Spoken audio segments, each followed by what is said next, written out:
तारम् ॐ ह्रीं नमो सिद्धाणम् ॐ ह्रीं नमो आयर्याणम् ॐ ह्रीं नमो उवच्छायाणम् ॐ ह्रीं नमो लोये सव्वसाहूनम् ऐसो पञ्चनमुक्कारो सव्वपावपणासनो मङ्गलानं च सव्वेसिं परमं भवै मङ्गलम्।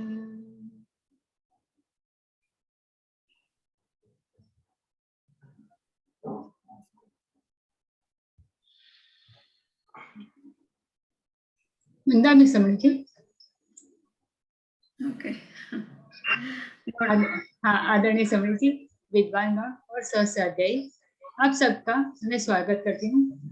आज ये जैन एकेडमी ऑफ स्कॉलर्स और science and spirituality research institute Ahmedabad के द्वारा शुरू की गई प्रज्ञाप्या सूत्र की श्रृंखला का 7वां स्वाध्याय है।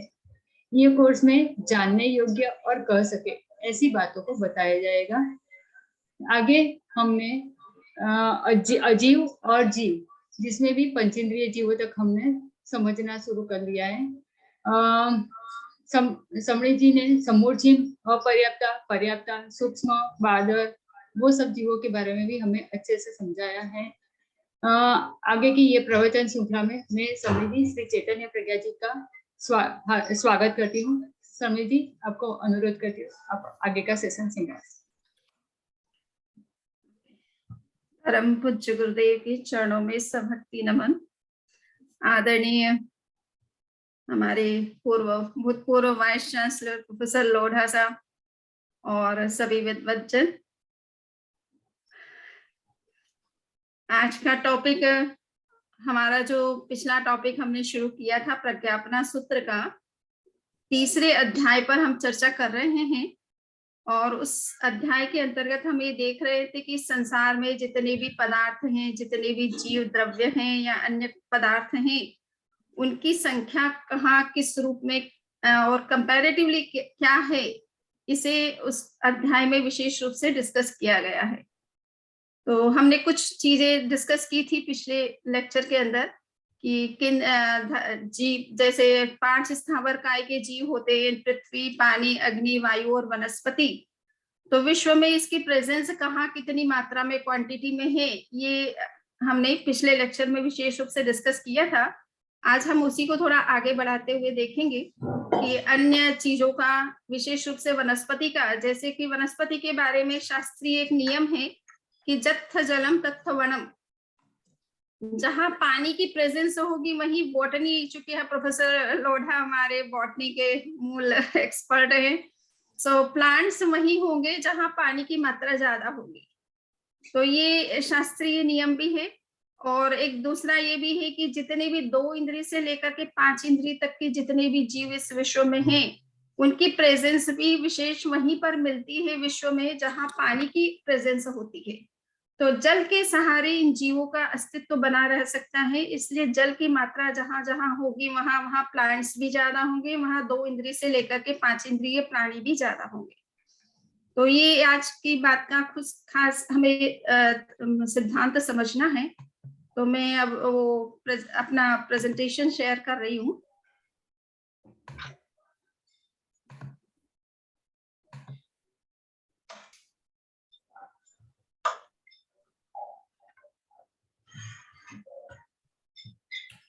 तो हमने पृथ्वी, पानी, अग्नि और वायु की चर्चा पिछले अध्याय में की थी कि उनकी प्रेजेंस कहाँ पर विश्व में कितनी मात्रा में है, और वो परस्पर में कंपैरेटिवली एक दूसरे की कंपैरिजन में कितने नंबर में पाए जाते हैं। तो नंबर एग्जैक्ट, जैसा मैंने आपसे कहा कि चूंकि पृथ्वी, पानी, अग्नि, वायु और वनस्पति के जीव, विशेष रूप से वनस्पति को छोड़ दे तो पृथ्वी, पानी, अग्नि और वायु और मनुष्य जितने भी 2 इंद्रिय से लेकर के 5 इंद्रिय तक के जो प्राणी होते हैं, इनकी संख्या विश्व में असंख्य असंख्य मानी गई है। वनस्पति के जीव अनंत संख्या में होते हैं। तो हमें ये देखना है कि वनस्पति के संदर्भ में क्या कुछ प्रज्ञापना सूत्र के तृतीय अध्याय में क्या बात कही गई।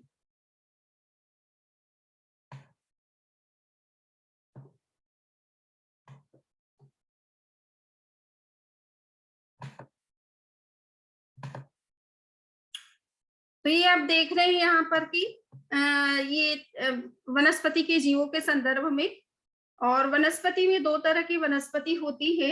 एक तो बहुत सूक्ष्म होती है जो संपूर्ण विश्व में पाई जाती है, और उसे देख पाना हमारे लिए संभव नहीं है। हमारी इंद्रियों से या किसी भी वर्तमान में जो भी हमारे वैज्ञानिक उपकरण हैं, उनसे भी उन सूक्ष्म जीवों का पता चलाना बहुत मुश्किल है। तो वो सूक्ष्म जीव संपूर्ण विश्व में पाए जाते हैं, किंतु जो स्थूल जीव है वनस्पति के, जिनको हम प्लांट्स के रूप में, अलग अलग प्रकार के प्लांट्स के रूप में देखते हैं, तो उसकी संख्या के संदर्भ में बात कही जा रही है कि where is the water there are the plants as said. तो जैसा अभी मैंने बताया था कि जत्थ जलम तत्थ वनम, ये सिद्धांत है शास्त्र का कि जहां जल ज्यादा मात्रा में होगा वहीं वनस्पति भी ज्यादा मात्रा में देखने में आएगी। और इसलिए टोटल प्लांट्स का जो नंबर है वो डिपेंड करेगा कि पानी की मात्रा कहाँ पर कितनी अधिक है, उतनी ही वनस्पति वहां पर आपको देखने को मिल सकती है। और फिर भी कहा गया है कि पश्चिम यानी विश्व का, हम जैन दृष्टि से विश्व की बात कर रहे हैं, जैन दृष्टि से विश्व को लोक कहा जाता है। वर्तमान में विज्ञान में की जो अवधारणा है विश्व के बारे में वो डिफरेंट है थोड़ी सी। उतना बड़ा विश्व अभी विज्ञान की नजर में या दृष्टि में शायद आया या नहीं आया, हमें देखना है। परंतु जैन दृष्टि से विश्व बहुत बड़ा है, और उसको जब हम 4 डायरेक्शन की दृष्टि से देखते हैं तो पश्चिम में जीवों की संख्या यानी प्लांट्स विश्व के पश्चिम दिशा में कम पाए जाते हैं, क्योंकि वहां पानी की मात्रा कम है। और ईस्ट यानी इधर में पूर्व में पानी की मात्रा अधिक है, इसलिए जीवों का संख्या पश्चिम के कंपैरिजन में असंख्यात गुना ज्यादा हो जाती है। यानी वनस्पति जो है असंख्यात गुना ज्यादा होती है नंबर में। इसी तरह से नॉर्थ में ईस्ट की कंपैरिजन में असंख्यात गुना ज्यादा होती है, और साउथ में उससे नॉर्थ की कंपैरिजन में असंख्यात गुना ज्यादा होती है। तो ये चूंकि हम जीवों की बात कर रहे हैं, सर जो यहाँ बैठे हैं लोढ़ा साहब, तो वो सोचेंगे प्लांट्स का नंबर, तो नंबर प्लांट्स का हम नहीं बता रहे हैं, हम प्लांट्स के अंदर जो जीवों की प्रेजेंस है उसका बात कर रहे हैं। और वो जीवों को संख्या बताना जो है वो अनंत की संख्या में है, इसलिए आपके पास ऐसा कोई डिजिट नहीं है जिससे हम कैलकुलेट करके बता सके कि इतना नंबर पाया जाता है। बट कंपैरेटिवली यहाँ पर प्रज्ञापना सूत्र में बताया गया है कि विश्व की इन 4 दिशाओं में वनस्पति कितनी मात्रा में पाई जाती है। अब यहाँ पर ओके, सो ये टाइटल में लाइक द प्लांट्स द 2, मैंने ऊपर में प्लांट बॉडी लिख दिया, मिस्टेक से रह गया है, बट इसको आप 2 सेंस से 5 सेंस लिविंग बीइंग्स के बारे में आप समझिएगा।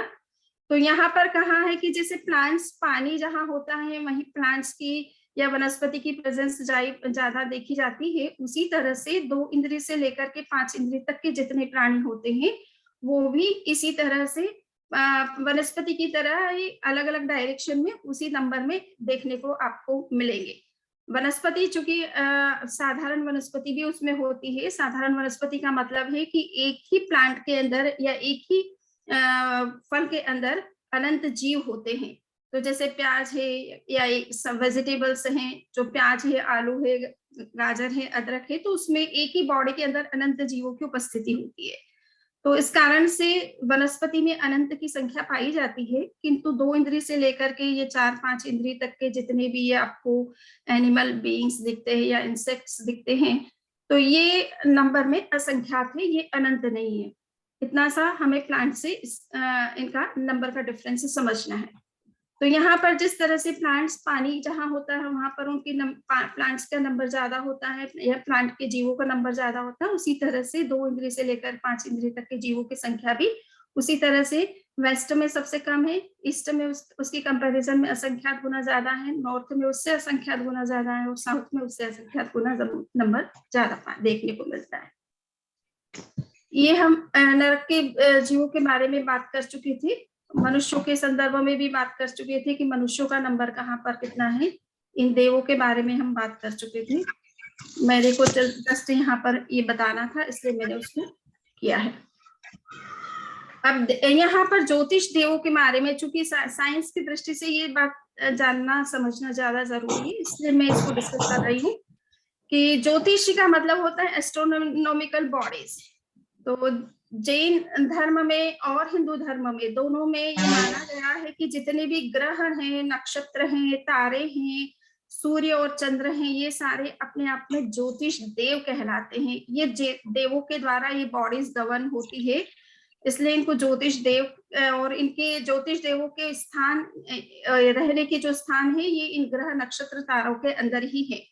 तो इस दृष्टि से देवों की संख्या समझाई गई है कि जितने भी एस्ट्रोनॉमिकल अपने को बॉडीज दिखाई दे रही है, और अगर हम पूरे विश्व की वो सारी बॉडीज को देखें तो जीवों की संख्या, ज्योतिष देवों की संख्या कितनी क्या है, इसको समझाने का प्रयास किया गया है। तो बताया है कि पूर्व और पश्चिम में एस्ट्रोनॉमिकल बॉडीज जो है वो कंपैरेटिवली कम है। ये यूनिवर्स का ऐसा ही व्यवस्था है। तो उसमें पूर्व और पश्चिम में आपको कम नंबर में एस्ट्रोनॉमिकल बॉडीज मिलेंगे, इसलिए देवों की संख्या भी कंपैरेटिवली कम रहेगी उधर में। दक्षिण में कुछ अधिक होगी, क्योंकि कृष्ण पाक्षिक जो जीव होते हैं वो अधिक संख्या में दक्षिण दिशा में उत्पन्न होते हैं, इसलिए दक्षिण दिशा को शुभ नहीं माना जाता है। जो भी कृष्ण पाक्षिक का मतलब है कि जो संसार से अभी मुक्त होने की, अभी जिनका समय सीमा सुनिश्चित नहीं हुई है, ऐसे जीवों की संख्या दक्षिण में ज्यादा उत्पन्न होते हैं। और उत्तर दिशा में मानस सरोवर माना गया है, जो कि 1000 योजन लंबा चौड़ा माना गया है। तो उसमें कई देवताओं के क्रीड़ा स्थल होते हैं, और उस कारण से देवताओं का, यानी ज्योतिषी देवता का, जो एस्ट्रोनॉमिकल बॉडी से रिलेटेड जो देव हैं, उन लोगों का उस सरोवर में आना जाना होता है। क्रीड़ा के लिए वो आते हैं, घूमने के लिए आते हैं। तो वहां पर जो जीव होते हैं उनको देख करके, उन देवों को देख करके कभी कभी उनको जाति स्मरण यानी पास्ट लाइफ का स्मरण हो जाता है, और वो भी कभी कभी उन देवों में, ज्योतिष देवों में उत्पन्न होने की कामना कर लेते हैं। तो इस कारण से उत्तर दिशा में इन देवों की संख्या ज्यादा पाई जाती है। यहाँ पर आपको थोड़ा सा हम बता रहे हैं कि किस तरह से ये एस्ट्रोनॉमिकल बॉडीज जो है यूनिवर्स में किस तरह से सिचुएटेड है, इनका लोकेशन किस तरह का है। तो आप ये देख रहे हैं कि ये जम्बू द्वीप पूरे एक तरह से यूनिवर्स को ध्यान में रख करके ये पिक्चर दिया गया है कि इस जम्बू द्वीप के अंदर 2 सूर्य, ये आपको 2 सूर्य दिख रहे हैं एक दूसरे के सामने, और 2 चंद्रमा माने गए हैं। ये बीच में मेरू पर्वत है, मेरू पर्वत के चारों ओर ये ग्रह नक्षत्र तारे जो हैं, ये प्लैनेट्स जो हैं घूमते रहते हैं। सो ये पूर्व और पश्चिम में आप देख रहे हैं, पूर्व और पश्चिम में 2 सूर्य है, और उत्तर और दक्षिण में 2 चंद्र आपको दिखाई दे रहे हैं। शास्त्रीय दृष्टि से ये 50,000 योजन की दूरी पर है। सूर्य से ये चंद्रमा जो है 50,000 योजन की दूरी पर है, और इस चंद्रमा से ये सूर्य 50,000 योजन की दूरी पर है। इस सूर्य से ये चंद्रमा 50,000 योजन की दूरी पर है, और ये चंद्रमा इस सूर्य से 50,000 योजन की दूरी पर है। सो ये इस तरह से कहा जाता है कि सूर्य और चंद्र जो है, ये इस तरह से घूमते भी रहते हैं, किंतु ये एक ही लाइन, इनकी जो है रो इस तरह से बनी हुई होती है। चंद्रमा भी घूम रहा है तो वो पूरा रो इस तरह से ही घूम रहा है, सूर्य भी घूम रहा है तो इसी तरह से रो में घूम रहे हैं, और तो ये सेम लाइन में बने रहते हैं, घूमते हुए भी लाइन इनकी सेम बनी रहती है। तो आप ये देख रहे हैं कि जम्बूद्वीप में 2 सूर्य 2 चंद्र माने गए हैं, लवण समुद्र में 4 सूर्य 4 चंद्र माने गए हैं, धातकी खंड में 8 सूर्य और 8 चंद्रमा माने गए हैं, या 12 सूर्य 12 चंद्रमा माने गए हैं। तो इस तरह से अलग अलग संख्या करके लगभग करीबन आप ये देखिए, हाँ यहाँ पर जम्बूद्वीप में 2 सूर्य 2 चंद्र है, धातकी खंड ये लवण समुद्र में 4 सूर्य 4 चंद्र हैं, धातकी खंड में 12 सूर्य 12 चंद्रमा है, और कालोदधी समुद्र में 42 सूर्य 42 चंद्रमा है, और अर्ध पुष्कर में 72 सूर्य और 72 चंद्रमा है। और उसके अलावा उनके साथ में जितने प्लैनेट्स, कोई चीज दर्शन में टूटा ही नहीं है, ज्ञान और दर्शन। स्टार्स और प्लैनेट की संख्या अभी आप बाद में देख पाएंगे। तो एक सूर्य और एक चंद्रमा के साथ 28 नक्षत्र होते हैं, 88 महा प्लैनेट यानी बिग प्लैनेट्स होते हैं, 66,975 करोड़ स्टार्स होते हैं। ये एक गैलेक्सी का मैंने नंबर आपको बताया है। ऐसे 66 गैलेक्सीज हैं जो केवल मनुष्य लोक में पाई जाती है, ढाई द्वीप के अंदर पाई जाती है। और उसके बाहर जो है सूर्य और चंद्र ये स्थिर रहते हैं। मनुष्य क्षेत्र में ही केवल सूर्य, चंद्र, प्लैनेट्स, ग्रह, नक्षत्र, तारे घूमते हैं, भ्रमण करते हैं। बाकी उसके बाहर की जो ढाई द्वीप से बाहर जितने भी सूर्य और चंद्रमा हैं वो भी असंख्यात है, उनका नंबर भी बहुत अधिक है, परंतु ये स्थिर रहते हैं। सूर्य और चंद्रमा की दूरी 50-50 हजार योजन पर आपको दिखाई देगी, परंतु ये सब स्टेबल है, ये मूव नहीं करते हैं। ये ढाई द्वीप के अंदर ही केवल सूर्य और चंद्र, ग्रह, नक्षत्र, तारे घूमते हैं। बाकी इसके बाहर के सूर्य, चंद्र, ग्रह, नक्षत्र, तारे जहां हैं वहीं हैं, वो स्टेबल हैं, वो मूव नहीं करते हैं। और यहाँ पर आप ये देखिए कि चंद्रमा का यहाँ विमान दिखाया गया है ना, चंद्रमा का आकार किस तरह से है। तो कहा गया है कि ये एक तरह से आप आधा जो है इसको कवित्थ फल कहते हैं या एक फल की तरह सोचिए। तो ये आधा है, किंतु ऊपर में देवताओं के विमान है और ये आपस विमानों के गुंबज आपस में इस तरह से हैं कि वो गोलाकार दिखाई देते, तो आपको पूरा राउंड दिखता है चंद्रमा।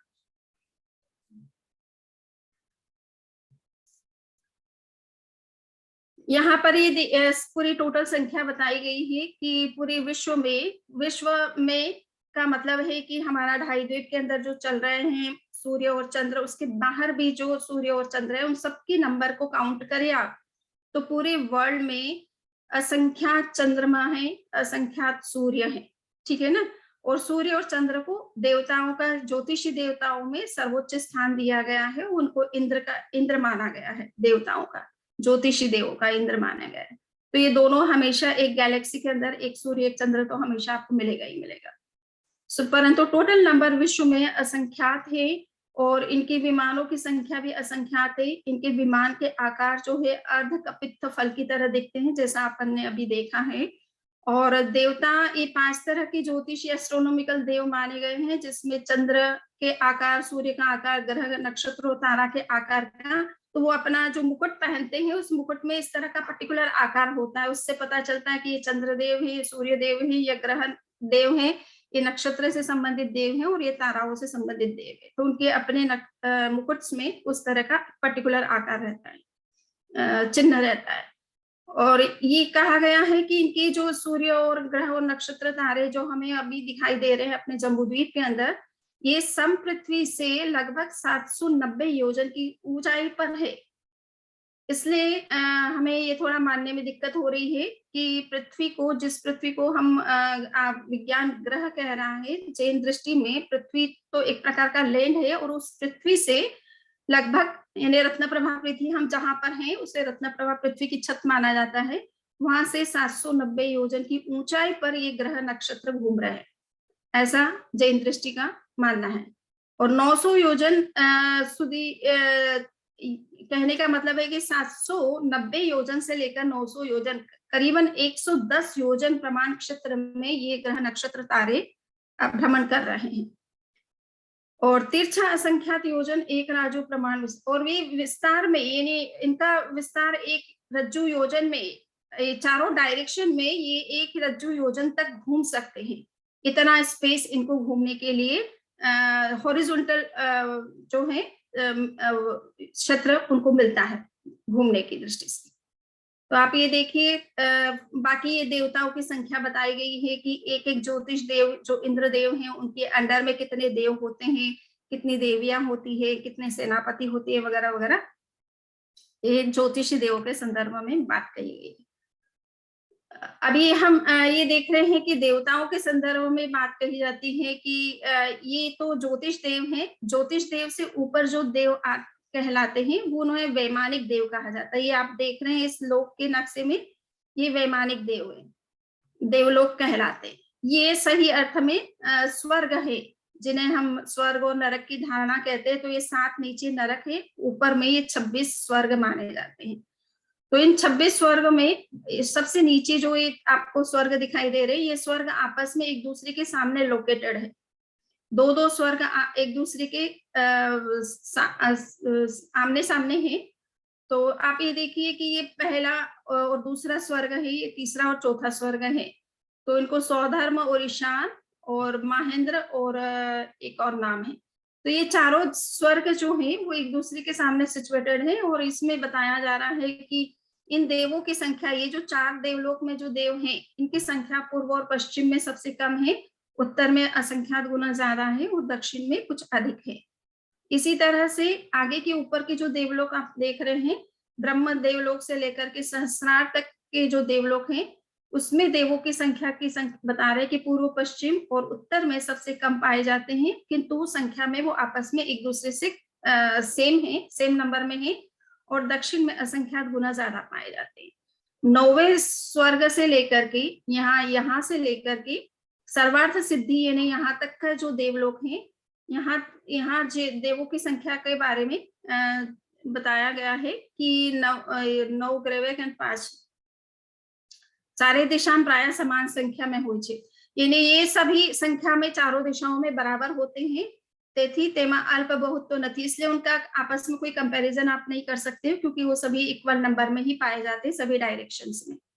तो ये और कुछ विमान जैसे पुष्पावकीर्ण विमान माने जाते हैं। तो 5 अनुत्तर विमान में पुष्पावकीर्ण विमानो ज નથી અને 9 થી 12 देवलोक में। ओके, तो ये आप भी देखिए स्वर्ग की रचना किस तरह की है। यहाँ पर ये आपने सबसे पहले आप 2 देवलोक देखेंगे, उसमें सौधर्म और ईशान देवलोक। तो ये शास्त्रीय दृष्टि से माना जाता है कि ये इधर में सौधर्म है तो इधर में ईशान है। और ये इनके देव अंदर में ये प्रस्तर है, यानी इनके 13 स्टोरीज हैं में ये पूरा दोनों देवलोक बने हुए हैं। तो इनकी अपनी 13 स्टोरीज है, जिन्हें प्रतर कहा जाता है। इनमें देवस्थान बने हुए होते हैं। और ये आप देवस्थान कुछ तो पंक्तिबद्ध होते हैं, बिल्कुल एक लाइन के अंदर होते हैं, किंतु कुछ देवलोक कुछ विमान इस तरह से आप देखिए बिखरे हुए जैसे फूल होते हैं, उस तरह से इनको पुष्पावकीर्ण देव विमान कहा जाता है। तो इस तरह से कई देव विमान एक एक प्रतर के अंदर पाए जाते हैं।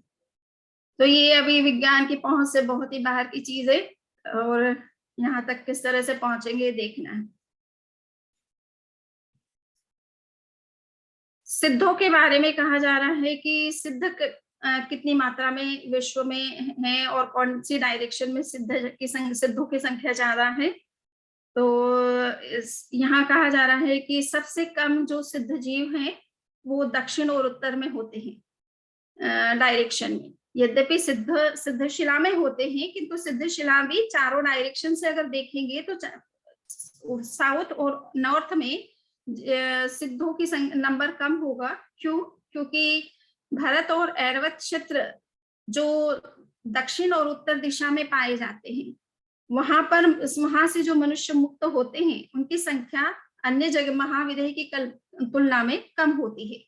इसलिए और उसमें चौथा आर्य में ही सिद्ध होते हैं। यानी हम चौथा आर्य जब चलता है भरत क्षेत्र में और ऐरावत क्षेत्र में, उस समय ही 24 तीर्थंकर या हर महाविदेह में तीर्थंकर का जन्म होता है और मुक्ति होती है। तो ये विशेष रूप से भरत और ऐरावत क्षेत्र में केवल चौथे आर्य में ही जीव सिद्ध होते हैं। और चूंकि ये क्षेत्र भी छोटा है, इसमें मनुष्यों के सिद्ध होने की संख्या भी कम है, इस वजह से सिद्ध शिला के उत्तर और दक्षिण दिशा में सिद्धों का नंबर कम है। पूर्व दिशा में उससे ज्यादा संख्यात गुना ज्यादा है, क्योंकि पूर्व दिशा में महाविदेह है और महाविदेह का क्षेत्रफल भरत और ऐरावत क्षेत्रों की तुलना में बहुत ज्यादा है, और इसलिए वहां से मनुष्यों की सिद्धि ज्यादा होती है, मुक्ति ज्यादा होती है। और वहां से तो एनी टाइम कोई भी मोक्ष जा सकता है, कोई भी मीन्स जो जिसका मोक्ष होना है। पश्चिम दिशा में और विशेष रूप से महाविदेह भी 2 तरह से देखना है कि एक तो पूर्व महाविदेह होता है, एक पश्चिम महाविदेह होता है। तो पूर्व महाविदेह में से जाने वाले जीवों की संख्या भरत और ऐरावत क्षेत्रों की तुलना में अधिक है, और पश्चिम दिशा से जाने वाले मनुष्यों की संख्या उससे भी अधिक है, क्योंकि पश्चिम महाविदेह जो है वो पूर्व महाविदेह की तुलना में कुछ बड़ा है, तो वहां मनुष्यों की संख्या भी अधिक पाई जाती है। तो यहाँ पर इसी तरह से इस चार्ट से समझाया है।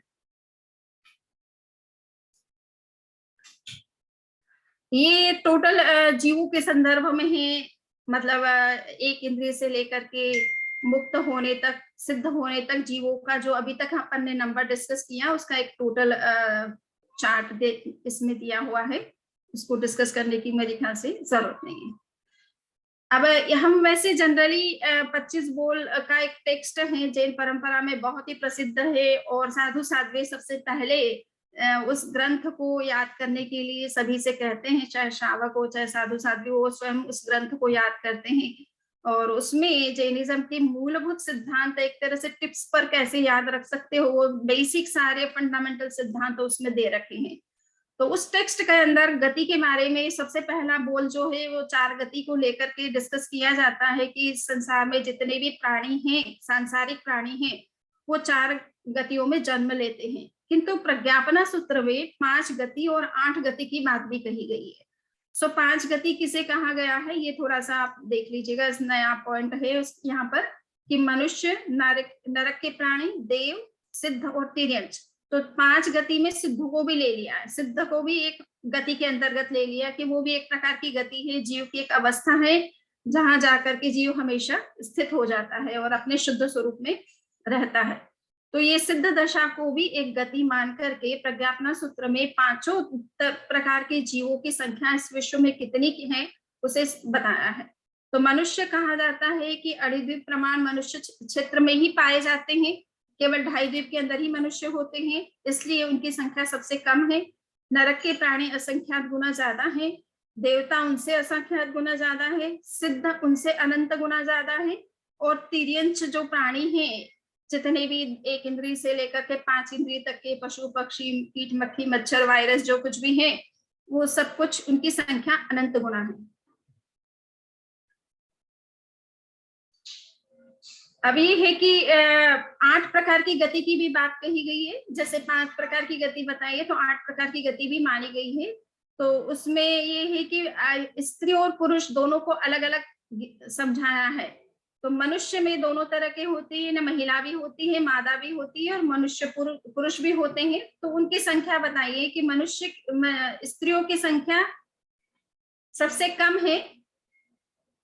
वैसे तो ये कहा जाता है कि स्त्रियां पुरुषों की तुलना में 27 गुना ज्यादा है और 27 नंबर ज्यादा है। किंतु यहाँ पर जब मनुष्य की संख्या समझाई है तब वहां समूचे मनुष्यों को भी साथ में ले लिया गया है। इस वजह से यहाँ पर मनुष्य जो है स्त्रियों से कुछ अधिक बताए गए हैं। नैरेयिक जो है वो असंख्यात गुना ज्यादा है, तिर्यंच उससे असंख्यात गुना ज्यादा है, देव उनसे असंख्यात गुना ज्यादा है, देवियां जो है देवताओं की तुलना में संख्यात गुना ज्यादा है, वो 32 गुना और 32 नंबर में अधिक पाई जाती है देवताओं की तुलना में।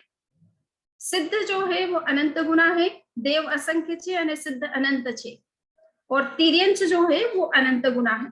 तो ये आप ये देखें कि ये 8 गतियों के रूप में इसमें प्रज्ञापना सूत्र में चर्चा की गई है।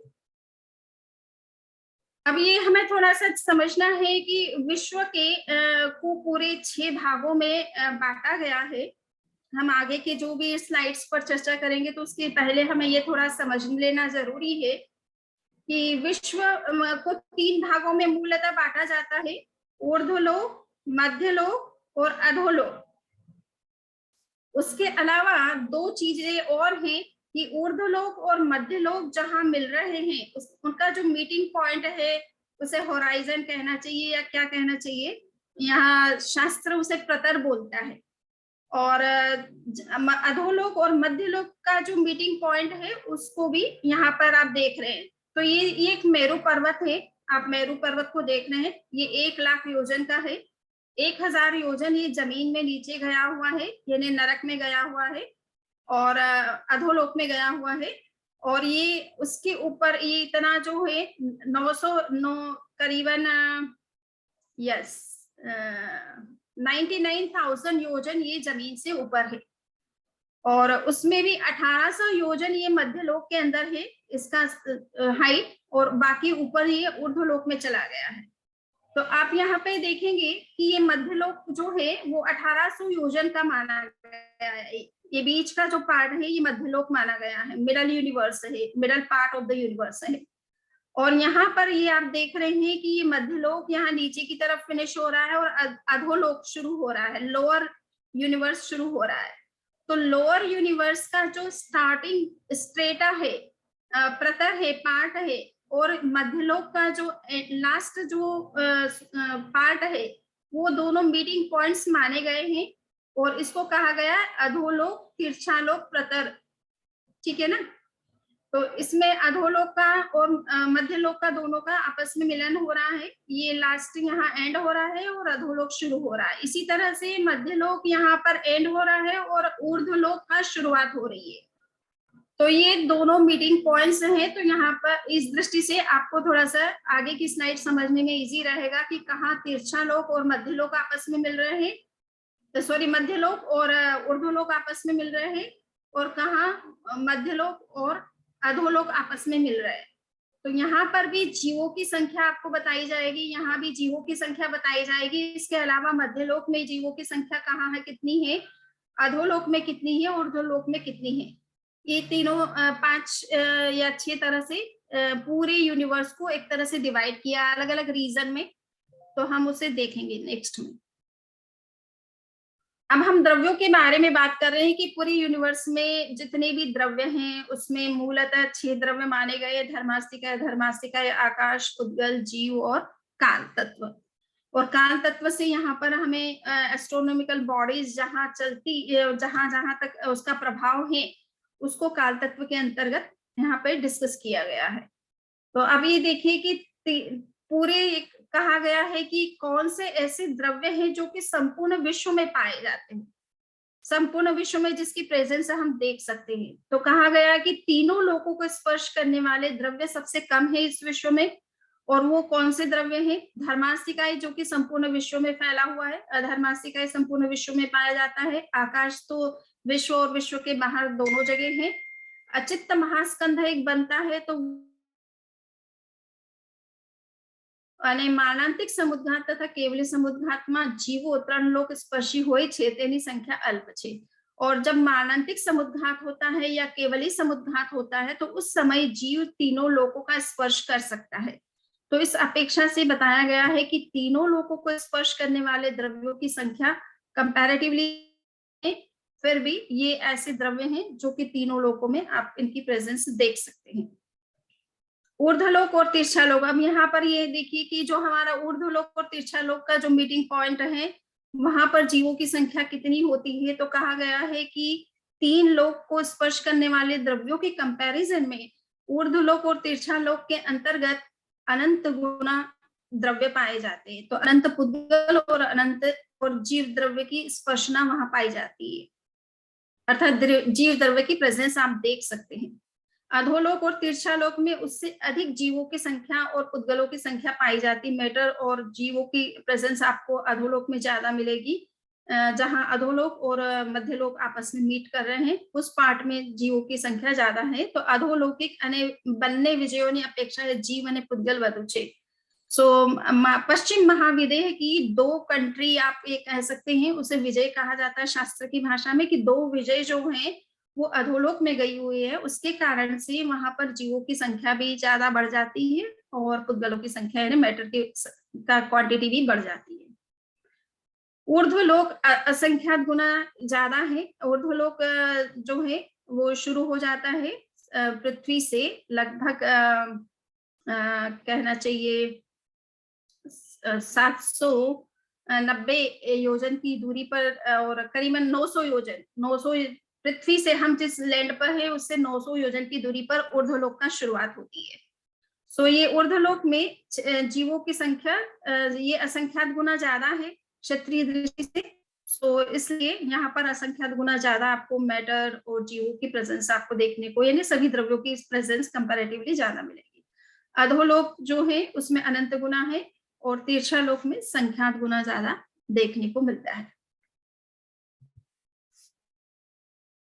अब दिशाओं की अपेक्षा भी विचार किया गया है कि दिशाओं की अपेक्षा इन सभी द्रव्यों की संख्या विश्व में किस दिशा में कितनी है। तो अधो दिशा में सबसे कम है, ऊर्ध्व दिशा में उससे अनंत गुना ज्यादा है, उत्तर पूर्व और दक्षिण पश्चिम इनमें असंख्यात गुना ज्यादा है किंतु इक्वल नंबर में है। दक्षिण पूर्व उत्तर पश्चिम में कुछ अधिक है किंतु फिर भी वो भी इक्वल नंबर में है।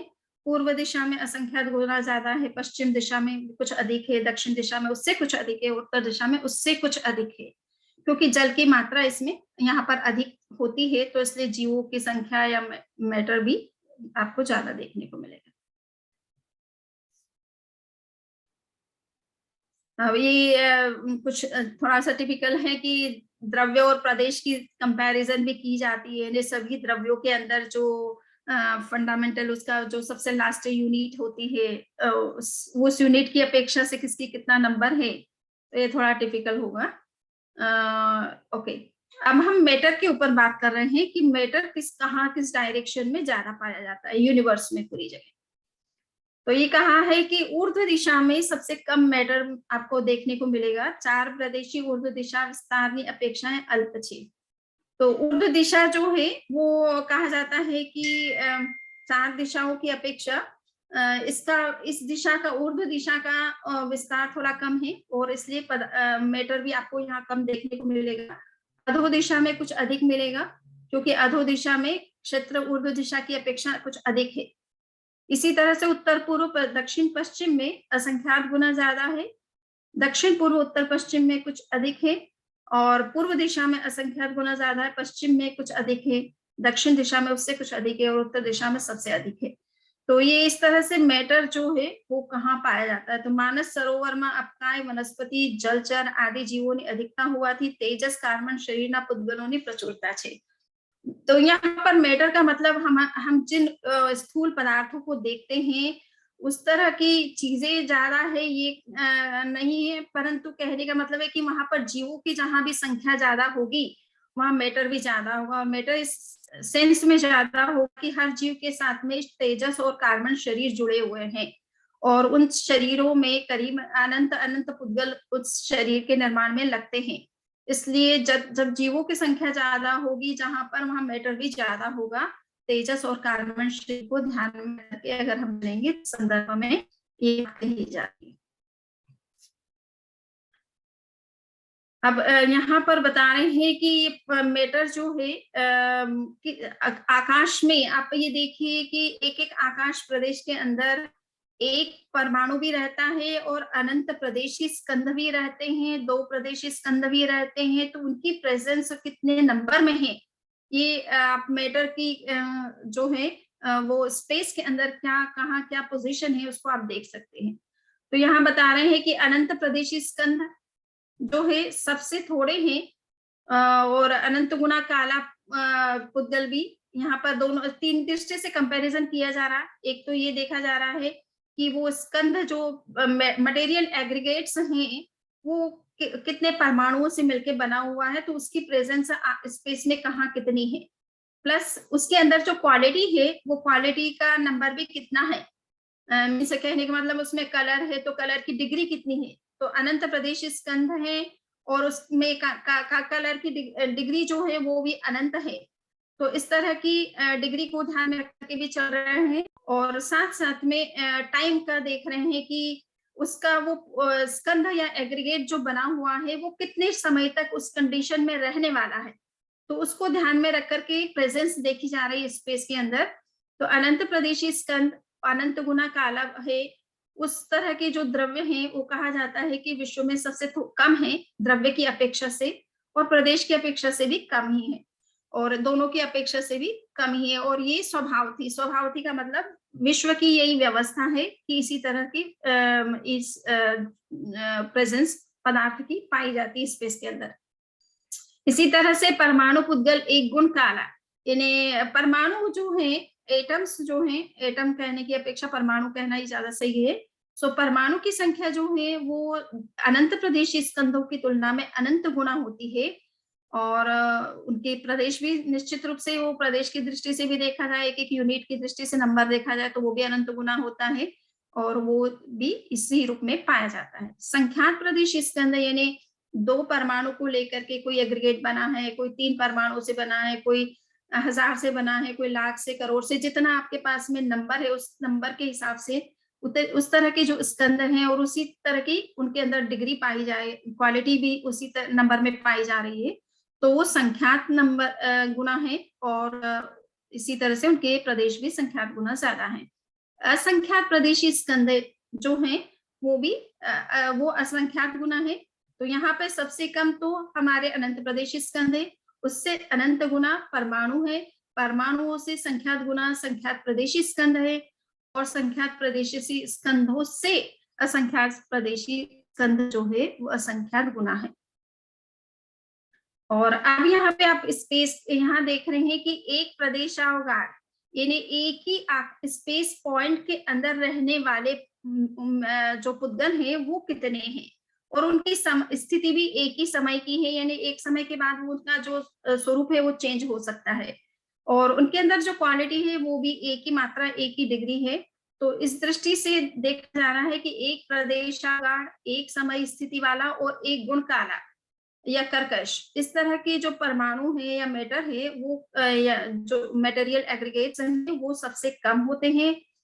उससे संख्यात गुना जो जिनमें ये क्वालिटी या टाइम ड्यूरेशन जिसका है और डिग्री भी, क्वालिटी की डिग्रीज भी उतनी है, तो वो संख्यात गुना ज्यादा है।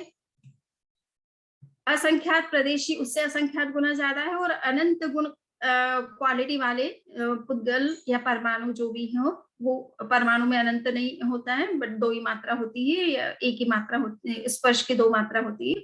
सो ये जो है अनंत गुना होते हैं। तो ये आप देख रहे हैं कि ये कर्कश गुण की क्वालिटी यहाँ पर एक का रेफर किया है, बट आप मृदु, लघु, गुरु इस तरह के क्वालिटी वाले परमाणु के संदर्भ में या मैटर के बारे में भी इसी तरह से आपको समझना है, उनकी क्वांटिटी विश्व में इसी तरह से है। अब लास्ट ये मैं थोड़ा सा बताना चाहूंगी, अभी ज्यादा इसको मैं विस्तार से चर्चा अभी कुछ नहीं करूंगी, पर 98 प्रकार से जीवों के बारे में नंबर बताया गया, 98 रेफरेंसेस में, कॉन्टेक्स्ट में उनको डिस्कस किया गया है कि उनकी प्रेजेंस इस संसार में कितनी है। तो ये अलग अलग एंगल है उसका, कि इंद्रियों की अपेक्षा से, अनिंद्रिय की अपेक्षा से, एकेंद्रिय, द्विंद्रिय, त्रिंद्रिय, इस तरह से कई तरह से। सो 98 एंगल से जो की कंपैरिजन की गई है, जो सारे विश्व में पाए जाते हैं। ओके, जस्ट ये आप देख रहे हैं कि पॉइंट्स में सारा कुछ उन्होंने डिस्कस किया है, तो वो काफी कुछ टिपिकल भी हो जाएगा और हर पॉइंट को डिस्कस करने में थोड़ा सा टाइम लग सकता है। सो यहाँ पर आप देखिए कि जीवों की एक तो संख्या के संदर्भ में बात है कि संख्यात होते, असंख्यात होते और अनंत होते, तो अनंत की भी 8 कैटेगरी मानी गई है। सिद्धों की संख्या जो है 8वीं कैटेगरी के अनंत के अंतर्गत आती है। तो ये थोड़ा सा एक पॉइंट आपको समझना है कि infinity, number of infinity is also of 8 types according to Jain mathematics. तो इसी के साथ मैं अपनी बात को संपन्न कर रही हूँ। ये चैप्टर हमारा यहीं पर फिनिश हो रहा है। दूसरे सारे अन्य दृष्टिकोण की जीवों की कंपैरिजन की गई है। तो यहाँ पर अभी 98 पॉइंट्स आपको मैंने बताए भी हैं। सो सबको डिटेल में जाने की जरूरत नहीं है। जो मोटा मोटी हमें जरूरत थी जिन चीजों को खास समझने की विज्ञान की दृष्टि से, मैंने कोशिश किया है कि उन्हीं पॉइंट्स को मैं डिस्कस करूं ताकि सबके लिए सही रहे। तो आप किसी के कोई क्वेश्चन है तो कर सकते हैं।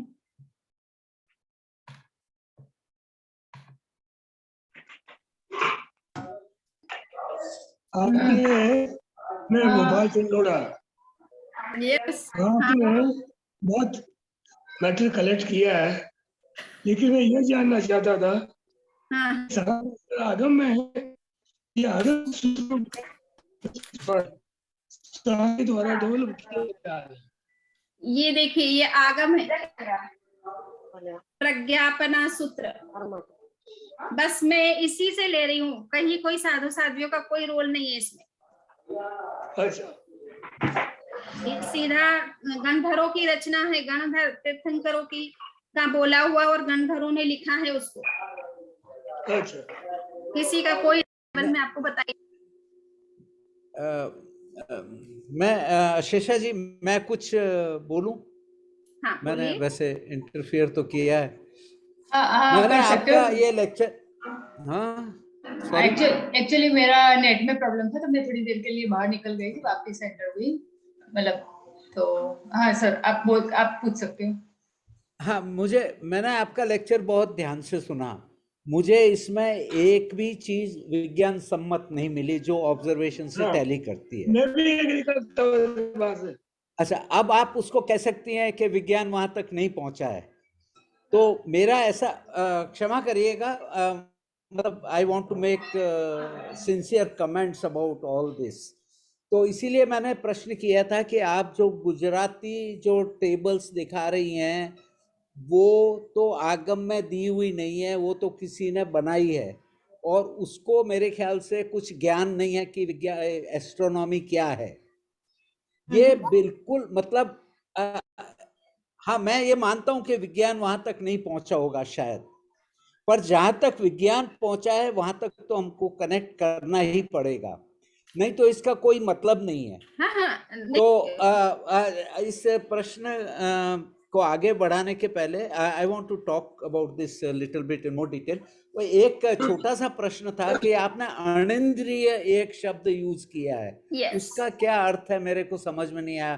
पहले आप वो बताने की कृपा करें, फिर अपन इस पर और चर्चा करेंगे। ठीक है। एक तो दो शब्द हैं, एक तो अनिंद्रिय शब्द यूज होता है, एक होता है अतीन्द्रिय शब्द होता है, ठीक है ना। अनिंद्रिय होता है मन के लिए शब्द, मन मन को ही अनिंद्रिय शब्द से भी कहा जाता है। जिन जीवों के पास में मन का विकास नहीं होता है उनको अनिंद्रिय जीव कहा जाता है, ठीक है ना। सॉरी, हाँ, अनिंद्रिय जी का मतलब है जिनके पास मन का विकास है, ठीक है। जी मन के लिए अनिंद्रिय शब्द प्रयोग किया गया है, ठीक है। और अतीन्द्रिय का मतलब होता है ट्रांसेंडेंटल, जो इंद्रियों को ट्रांसेंड कर देता है, तो वो केवल ज्ञानी होते हैं या अतीन्द्रिय ज्ञानी होते हैं। अवधि ज्ञानी, मन परयो ज्ञानी, केवल ज्ञानी, ये अतीन्द्रिय ज्ञानी कहलाते हैं। ये इंद्रियां होते हुए भी उससे बियॉन्ड देखने की क्षमता रखते हैं, जानने की क्षमता रखते हैं, इसलिए इनको अतीन्द्रिय ज्ञानी कहा जाता है। किंतु जो मन से सोच सकता है, मन से थिंक करता है, मन से कुछ नॉलेज करता है, तो उसको अनिंद्रिय जीव कहा जाता है, यानी मन से जानने वाला, मन के सपोर्ट से जानने वाला। ठीक है। तो ये मुझे पता नहीं था, अतीन्द्रिय तो शब्द कई बार आता है, लेकिन अनिंद्रिय मुझे पता नहीं। तो इसका मतलब मन से है, मन से है। साइकोलॉजिकल। तत्वार्थ सूत्र में कहा है श्रुतम अनिंद्रियस्य, यानी श्रुत ज्ञान जो भी होता है, वर्ड्स को सुन करके आपको जो कुछ नॉलेज होता है वो मन की सपोर्ट से होता है। जिसके पास मन का सपोर्ट नहीं है उसको शुद्ध ज्ञान करने में दिक्कत होती है, क्योंकि आपको शब्द जो सुन रहे हैं उसका मीनिंग समझ में आएगा, तभी आप उस बात को समझ पाएंगे।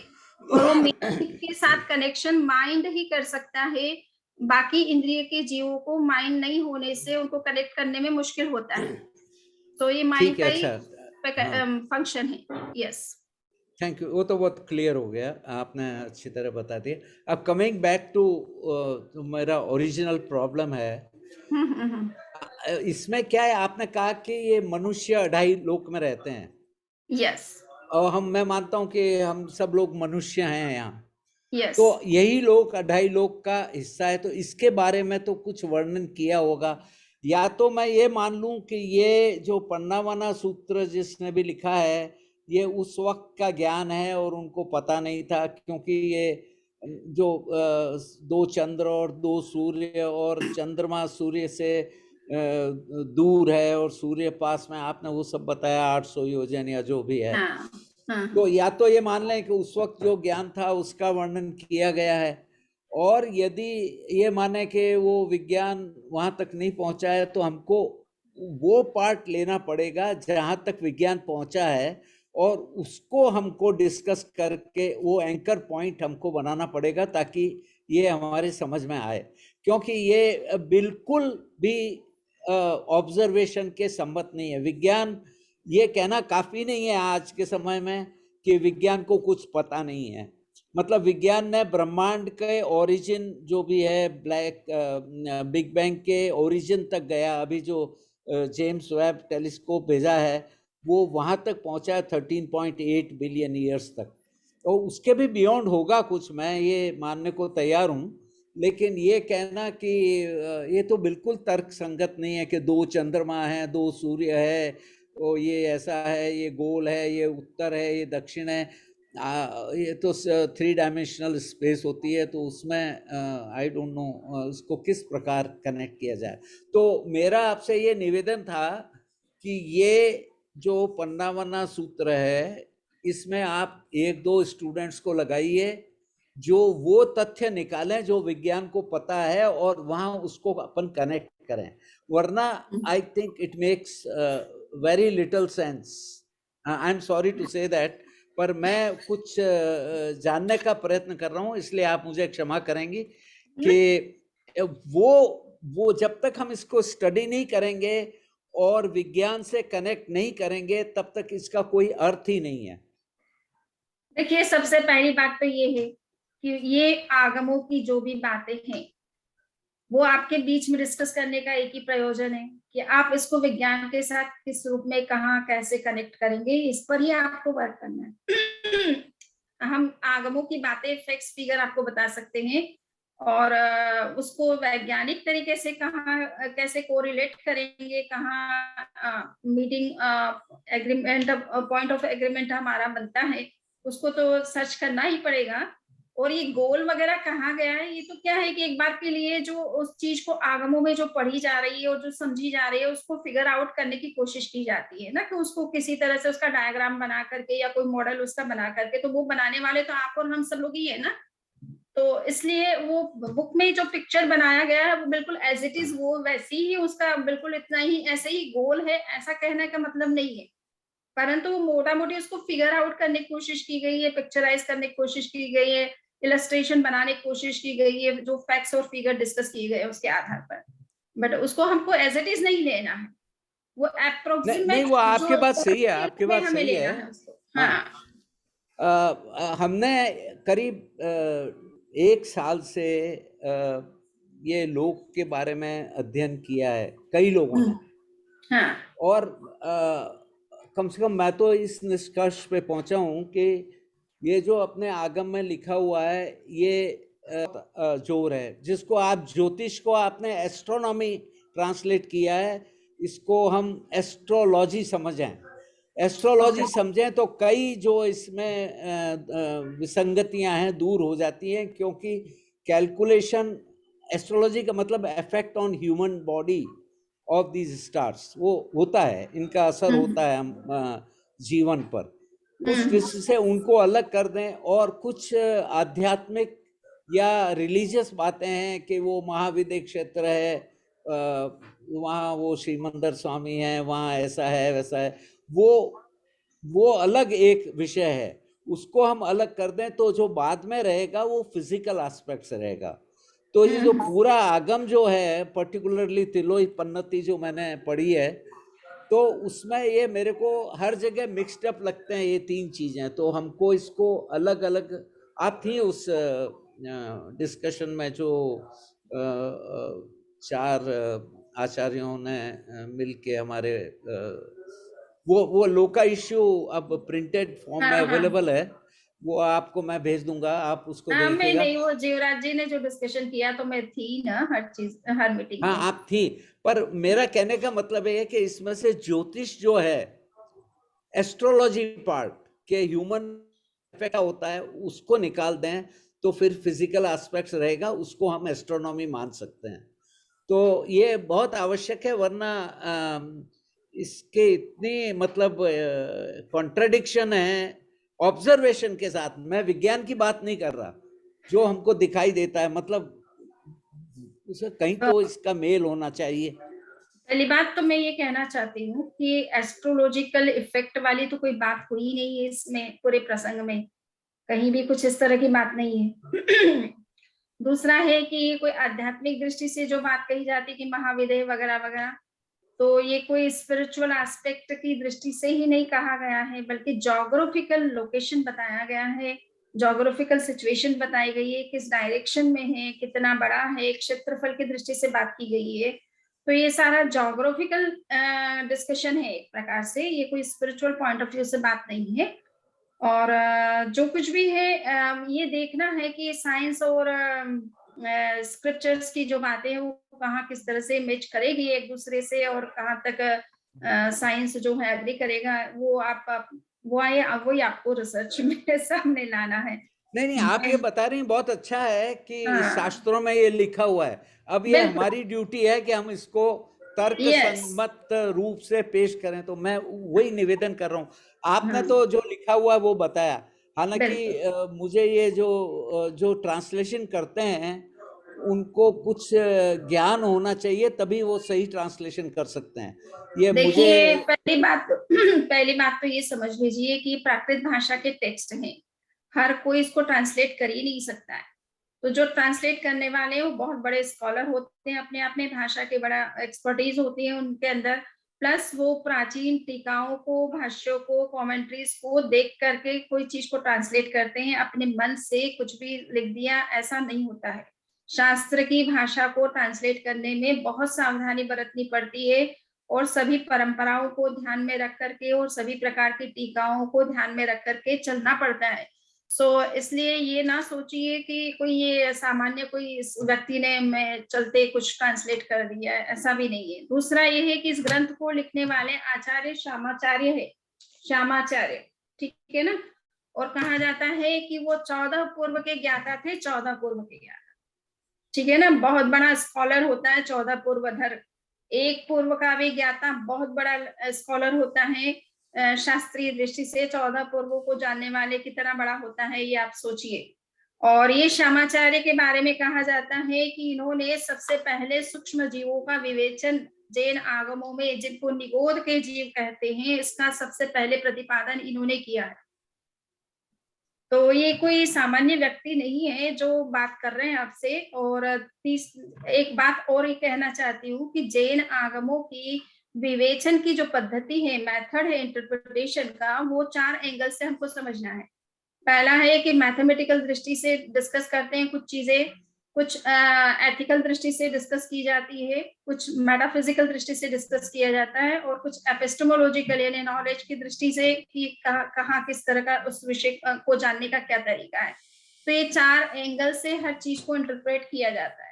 तो मैथमेटिक्स भी हमेशा इन्वॉल्व रहती है, मेटाफिजिक्स भी हमेशा इन्वॉल्व रहता है। एथिकल पॉइंट ऑफ व्यू से उसका इम्प्लीकेशन क्या है, why we are discussing all these things. नहीं तो साधुओं को क्या जरूरत है कि यूनिवर्स कितना बड़ा है न कहाँ क्या है, ये जानने की जरूरत क्या है उनको? उनको अपनी आत्मा का कल्याण करे, बस इतना बहुत है। वो अपना ध्यान में बैठे रहे। ये सब क्यों जानते हैं? वो इसलिए ही जानते हैं कि हमें अपने आचार का विकास किस दृष्टि से करना है, किन किन जीवों की क्या क्या गतियां होती है, कौन कौन कहाँ जन्म लेता है, उनकी क्या स्थितियां बनती है। इसको जाने बिना हमारा आचार का क्या तरीका होना चाहिए, सही तरीका क्या होना चाहिए, इस बात को भी वो समझना जानना चाहते हैं। इसीलिए सारे विश्व को समझते हैं। विश्व को समझने का मतलब है विश्व में जीवों की स्थितियों को समझते हैं, और उसके आधार पर ही आचार के नियम फिक्स किए जाते हैं। उसके स्पिरिचुअल पॉइंट ऑफ व्यू से इन सब चीजों को डिस्कस किया गया आगमों में। उद्देश्य जो है स्पिरिचुअल है, साथ साथ में वो मेटाफिजिकल रियलिटी के नेचर को भी समझना चाह रहे हैं कि लॉज ऑफ नेचर जो है, वो नेचर के लॉज किस तरह से वर्क कर रहे हैं और हमारे जीवन पर उसका किस तरह से प्रभाव पड़ता है। तो ये बहुत ही कहना चाहिए कि बहुत ही एंगल से बहुत ही प्रोफाउंड स्टडी होती है जो जैन आगमों में की गई है। अब ये बात अलग है कि विज्ञान और हमारा, मैं ये नहीं कहती कि विज्ञान ने अभी कुछ जाना नहीं है, समझा नहीं, ऐसा मैं नहीं मानती हूँ। परंतु मैं कह रही हूँ कि कहीं ना कहीं हमें अभी थोड़ा सा विज्ञान और जैन आगमों की बात को एक दूसरे के नजदीक लाने में थोड़ा अपने को अपनी ओर से एफर्ट करना पड़ेगा। वैज्ञानिक तो अपने तरीके से काम करेंगे, वो आपके शास्त्र तो पढ़ते नहीं है। तो अब आपको काम करना है कि इनको हाइपोथेसिस बना करके आप कहाँ विज्ञान को क्लोज में ला सकते हैं या वैज्ञानिक दृष्टि से इनको किस तरह से इंटरप्रेट कर सकते हैं। नहीं, आपकी बात बिल्कुल सही है, मैं पूर्णतः सहमत हूँ। पर ये काम करना चाहिए, इसके बगैर मेरे ख्याल से बहुत मुश्किल है ये सब मानना। तो आप जो बता रही हैं वो तो जो आगम में लिखा है उसके आगे हमको इसको ले जाना है, और कहीं तो एक एंकर पॉइंट, कॉमन फैक्टर होना चाहिए, ताकि हम वहाँ उतना समझ लें तो हम बाकी भी मान लेंगे कि ये सब ऐसा होता होगा। पर जब कोई कहीं भी इसका एक भी मेरे को पॉइंट नहीं मिल रहा है कि जहां ये विज्ञान सम्मत देखिए, है। मैं एक वीडियो में कुछ समय पहले, पिछले एक आध 2 साल पहले की बात है शायद, कि किसी ने एक वीडियो भेजा कि दूसरा सूर्य देखा गया, तो उसका फोटो उन्होंने भेजा भी था, वीडियो के साथ में दिखाया भी था कि 2 सूर्य एक साथ दिख रहे हैं, ठीक है ना। तो ऐसे ही मैंने कल नहीं, एक किसी वीडियो के देखी। कहने से 2 सूर्य नहीं होते हैं, वो नहीं नहीं नहीं, मैं 2 कहने, सूर्य होंगे तभी मानेंगे हम। नहीं नहीं नहीं, मैं कह रही हूँ ना कि दिखाया उन्होंने उस वीडियो में, केवल कहा नहीं, 2 सूर्य उन्होंने उस वीडियो में दिखाए थे। अब वो ऐसा वीडियो मेरे कुछ पास, नहीं है, ऐसा कुछ नहीं मेरे है। पास अवेलेबल नहीं है। जस्ट मैं तो अब शास्त्र की वीडियो बात के बना के देते विरुद्ध, हैं। हाँ, शास्त्र की बात के विरुद्ध में कुछ नहीं कहूंगी।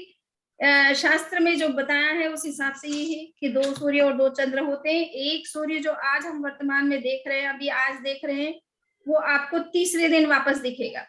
वो 48 आवर्स में राउंड करके वापस उस स्थान पर, लोकेशन पर आपको दिखाई देगा।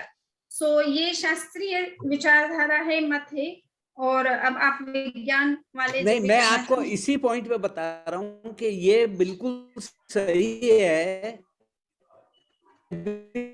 जब कैलकुलेशन करता हूं तो जियोसेंट्रिक कोऑर्डिनेट लेकर के सूर्य मतलब स्टेबल अर्थ लेकर के कैलकुलेशन बहुत इजी होती है। अगर आप कोई भी एस्ट्रोनॉमिकल कैलकुलेशन करें तो पृथ्वी तो घूम रही है, उसको स्थिर माने और आप कहें कि ब्रह्मांड घूम रहा है, तो आप कुछ कैलकुलेशन कर सकते हैं, वो इक्वेशन सॉल्यूबल है। ये एस्ट्रोलॉजिकल पॉइंट ऑफ व्यू से किया गया है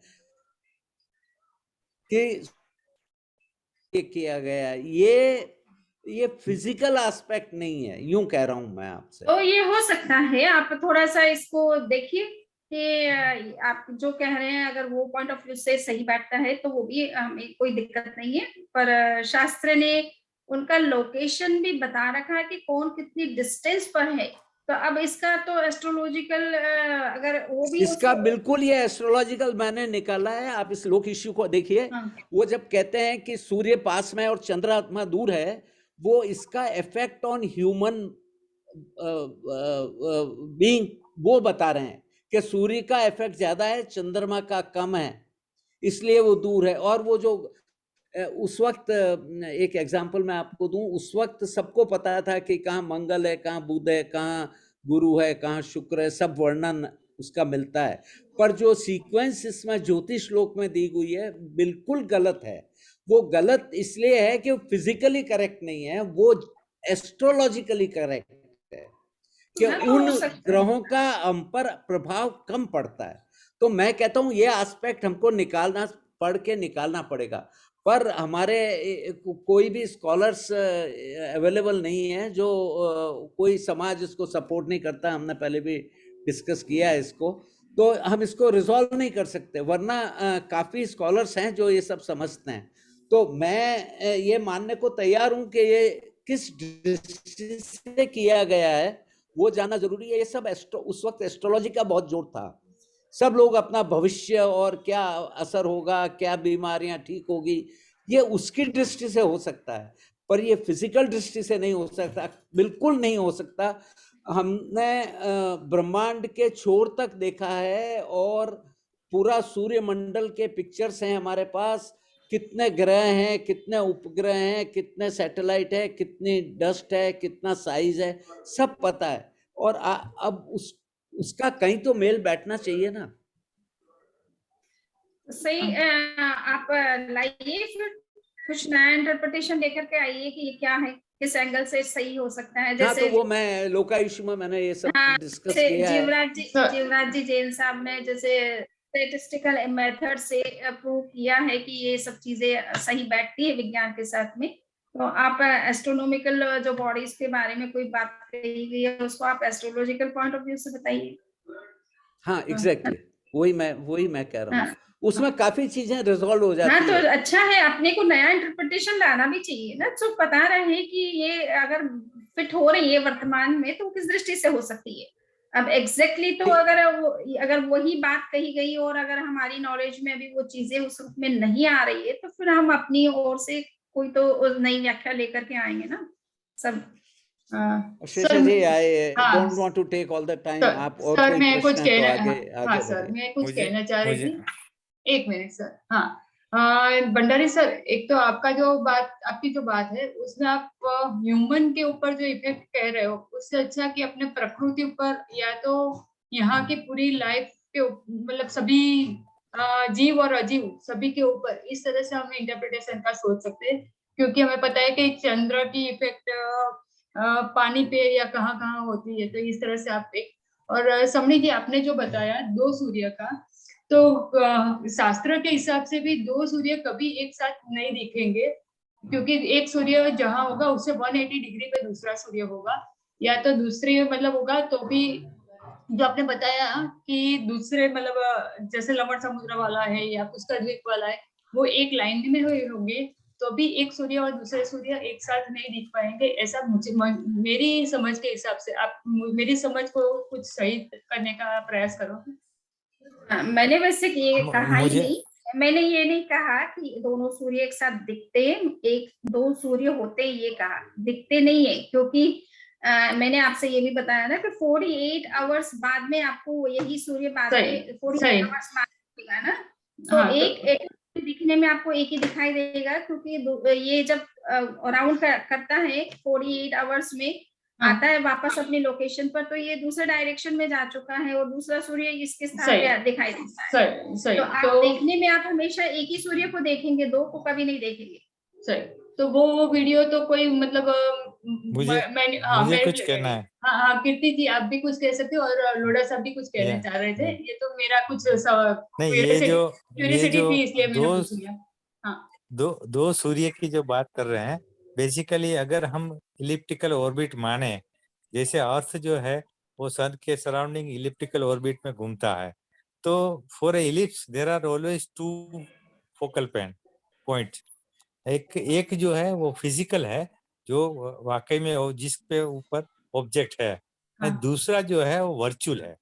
so may be this is that virtual और एक रियल, उससे उसके हिसाब से सूर्य तो एक ही है, पर दूसरा जो है because things are moving in elliptical orbit around that, तो हम 2 करते हैं। लेकिन 2 चंद्र की बात मुझे समझ में नहीं आती है, 2 चंद्र कैसे हो सकते हैं?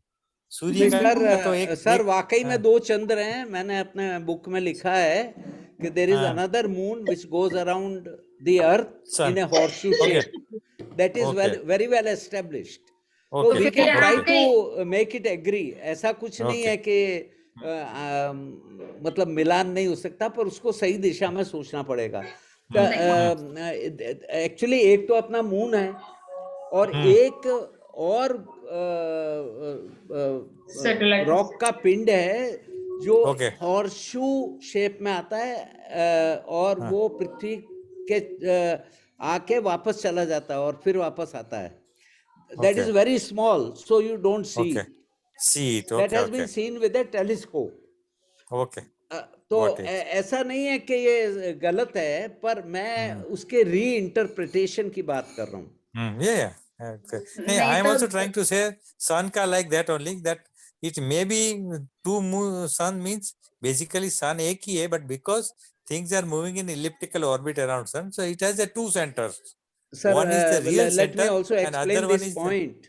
Let me Padhya Sahab explain this point. Before let's say about 70, 80 or 100 years ago, the theory which was prevalent is कि सारे planets जो हैं अपने एक straight line में हैं. Yes. When there is a conjunction, they come in a straight line.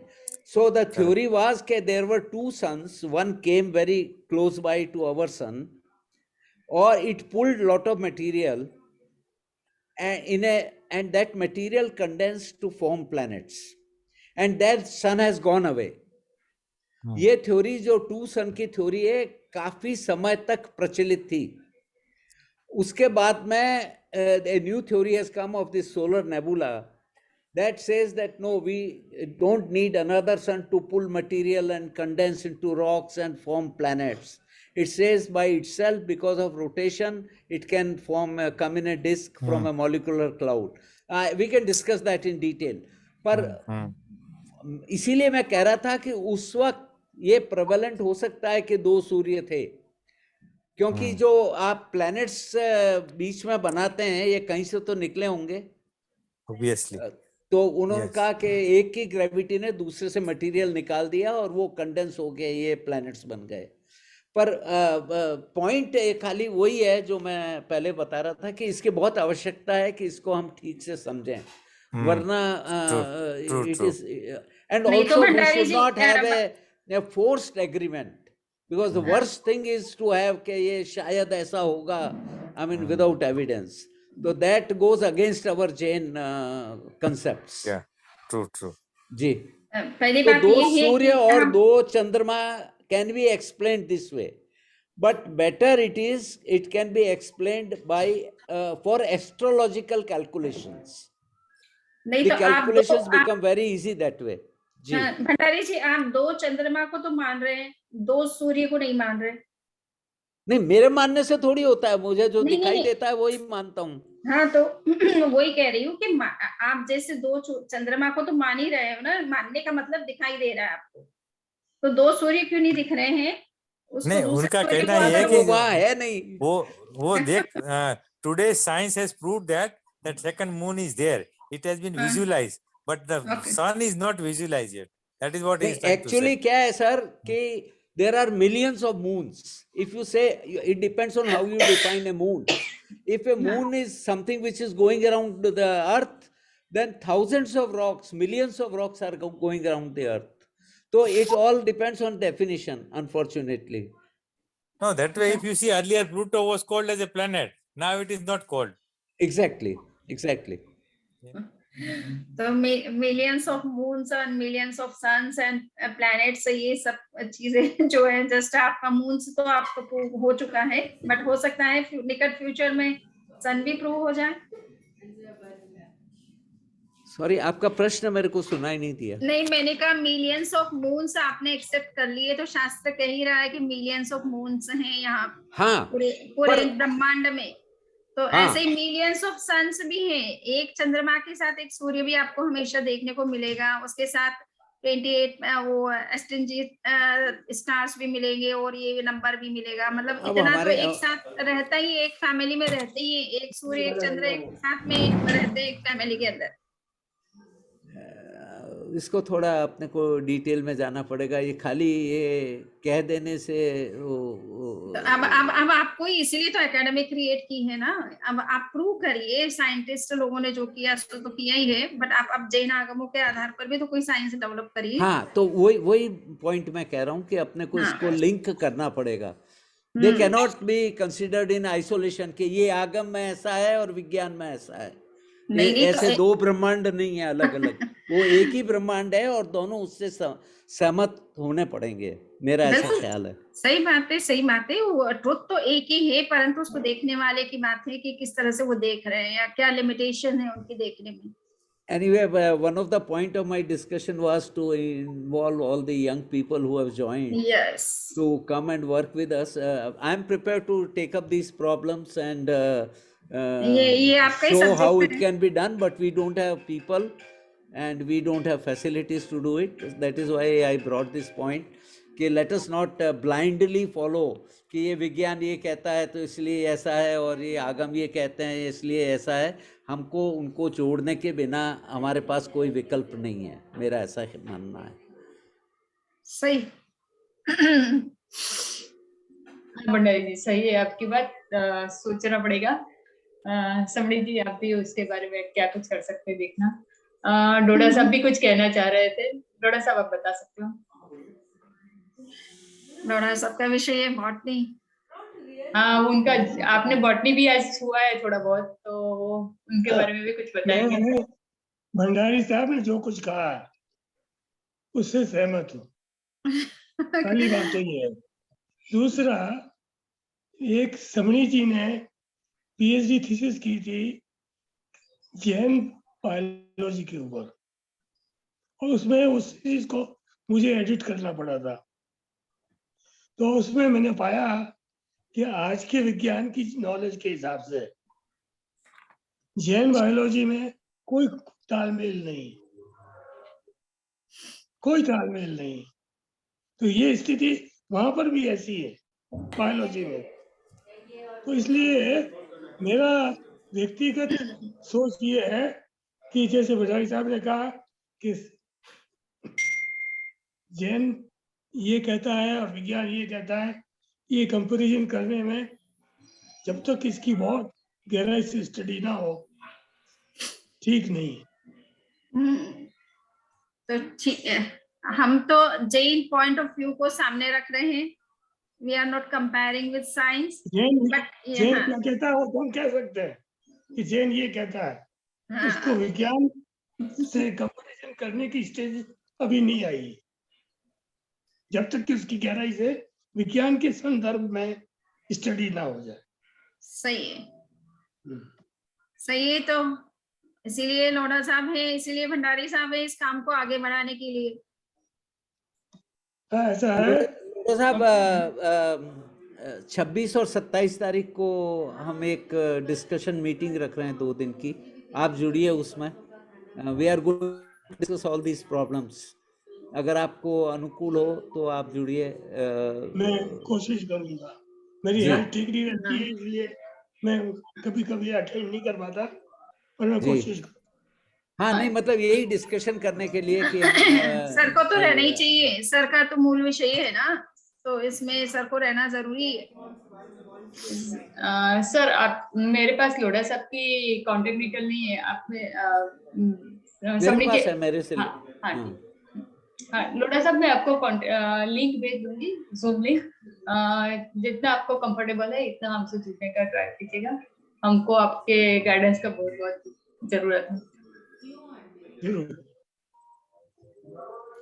चलिए, तो हो गया सभी क्वेश्चन। कीर्ति पड़िया जी, आपका कोई क्वेश्चन बचा है? आपने हैंड रेस किया हुआ है। That's all. No, that's all. What I wanted to tell, I have already told. Okay, thank Thank you. you. हाँ, पुखाड़ा साहब ने हैंड रेस किया था, पर अभी मुझे लगता है पुखाड़ा साहब निकल गए हैं। और किसी का कोई क्वेश्चन है? नहीं, अभी कोई किसी का हैंड रेस नहीं है। हाँ समृद्धि जी, आप मंगल पाठ करने का मैं अनुरोध करती हूँ। चत्तारि मंगलम अरहंता मंगलम सिद्धा मंगलम साहु मंगलम केवली पन्नतो धम्मो मंगलम। चत्तारि लघुत्तमा अरहंता लघुत्तमा सिद्धा लघुत्तमा साहु लघुत्तमा केवली पन्नतो धम्मो लघुत्तमो। चत्तारि शरणं पवज्जामि अरहन्ते शरणं पवज्जामि सिद्धे शरणं पवज्जामि साहु शरणं पवज्जामि केवली पन्नतं धम्मं शरणं पवज्जामि। You are all welcome to join our meeting on 26th and 27th. कई लोग तो आ रहे हैं उसमें, I see जसवंत जी शाह, विशाल मेहता, पाटिया साहब आप आ रहे हैं क्या? I will try to join through video conference. अरे सर ऐसे नहीं चलेगा, आप अहमदाबाद में रहते हैं और वीडियो से ज्वाइन कर रहे हैं। ठीक है, चलो, I will try to come. और भी जो लोग हमारे साथ अभी जुड़े हुए हैं वो अपनी कांटेक्ट डिटेल मुझे इन पर्सन भेज देना, तो अगर हो सके तो हम लोग आपको जूम लिंक भेज देंगे, जितना हो सके आप हमसे जुड़ सकते हैं। आप सबका बहुत बहुत धन्यवाद। धन्यवाद समीर जी, भंडारी जी, कीर्ति साहब और लोढ़ा साहब, आप सबका बहुत बहुत धन्यवाद। बहुत बहुत धन्यवाद। कल मैं आ रहा हूँ। हाँ, आपका बहुत स्वागत है। आज तो जीवराज जी भी जुड़े थे, पर मुझे लगता है उनकी नादुरुस्त तबियत की वजह से वो निकल गए हैं। अशोक जैन साहब भी जुड़े थे। ठीक है, अभी जय जिनेंद्र, प्रणाम। जय जिनेंद्र, प्रणाम।